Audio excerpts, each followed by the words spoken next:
మనం కొన్ని వాక్యాలను ధ్యానించుదాం. నేడు నీవు ఎవరికి సమీపమవుతున్నావు?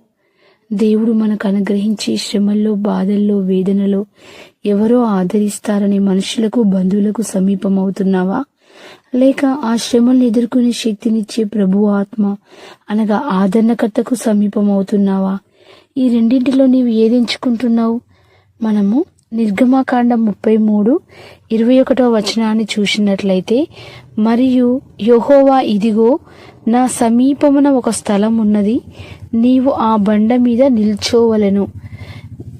యెహోవా దేవుడు మోషేకు చెప్పినట్టు మోషే దేవునికి సమీపంగా ఉన్న స్థలంలోని ఒక బండ మీద నిల్చుండడం, తద్వారా దేవుని మహిమను చూడగలిగాడు. దేవుని మహిమను చూచిన మోషే బానిసత్వం నుండి ఇశ్రాయేలు ప్రజలను ఐగుప్తు దాసి నుండి విడిపించాడు. మనం కూడా దేవుని సన్నిధికి, అంటే మనకు వచ్చే బాధల్లో, వేదనలో, శ్రమలలో, ఉపద్రవాలలో, వస్త్రహీనతలో అన్నింటిలో కూడా మనం దేవుని సన్నిధికి, ఆయన ప్రసన్నతకు సమీపంగా ఉంటే, మనం కనుక సమీపమైనట్లయితే మనం కూడా ఈ లోకంలో ఎన్నో నశించిపోతున్న ఆత్మలను రక్షించగలుగుతాము.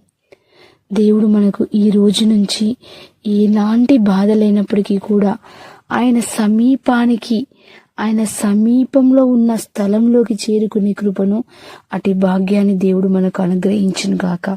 ఆమేన్.